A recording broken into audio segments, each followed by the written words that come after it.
So who doesn't like this move? And this damage.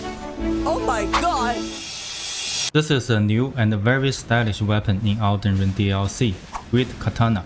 Combined with repeating thrust Ash of War, we will kill most bosses within just a few hits. This includes the final boss, which got killed very fast in just 5 Ash of Wars. The video is linked in the description. Every single Ash of War can hit more than 10k damage, which includes the bleed damage. Imagine 2 casts of the Ash of War will hit more than 24k damage like what we did on Radahn, who didn't even get a chance to understand what just happened. I really liked the moveset of the Ash of War combined with Great Katana. I completed this DLC run without using any aromatic to beat the game peacefully. If you would like to use Iron Jar aromatic, this build will be an invincible monster. In the open field, we can use the Ash of War on tougher enemies. We combine light attacks and heavy attacks to deal with easier mobs. The moveset of the Great Katana is so addictive. Check out the long reach of the Ash of War. We killed this tough mob with just 1 cast of Ash of War from a very safe distance. For bosses, we basically use light attacks a lot and wait for the right moment to launch repeating thrust to deal devastating damage. Notice that the entire animation of repeating thrust is long. It can be interrupted by enemies' attacks. Finding the right moment needs some patience, but it is a very fun thing to do. Because the damage dealt by the Ash of War is so rewarding. In terms of Ash of War, Blood Text has a similar moveset to repeating thrust. It costs double FP to cast, but we will gain HP back on every hit. However, the hits of Blood Text will have less damage than repeating thrust. I chose to use repeating thrust for higher damage, but if you would like to build around life on hit, Blood Text is a very good option. Here is a very quick scan through our gears.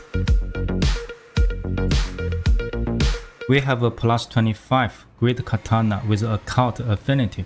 It scales with strength at E and dexterity at D, but mainly with arcane at B. With our investment in arcane, we have 108 blood loss build-up on it. Any skill with or without leveling works for this build.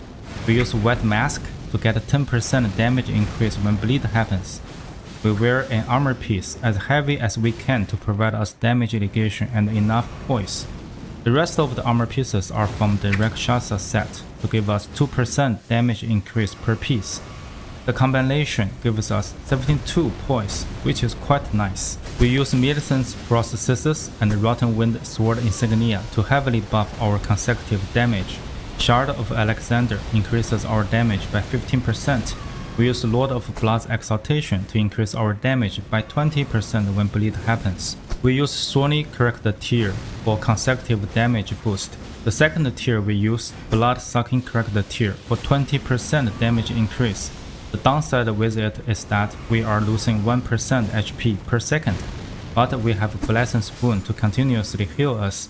We also have Manania's Great Rune activated to get HP back when we attack after getting any damage.